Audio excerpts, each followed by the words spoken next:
Ano na pong update diyan? Ano yung mga putukan kahapon diyan sa Malabang Town?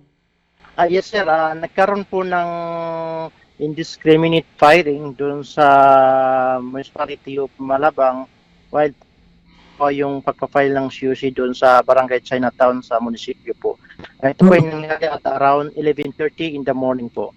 Iniimbestigahan po yan ng kapulisan ng Malabang po yan ay baka ito po ay strategy ng magkakatunggaling tumatakbo ng barangay chairman upang guluhin ang pagpapile ng COC.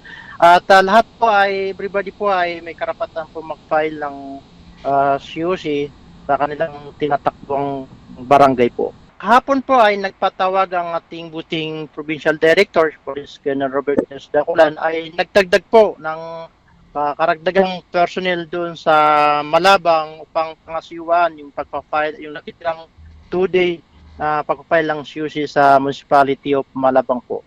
At agaran po, no, inutos ni ating buting Provincial Director ang masusing investigasyon kung sino po yung mga irresponsible na mga tao na nagpapaputok o gulo yung pagpapile ng CUC pang masapa ng kaukulang kaso po. Kung kinakailangan po nila ng police assistant po, the provincial police office po ay willing po mag-provide ng assistant para may mag-file po sila doon sa munisipyo po ng Malabang po.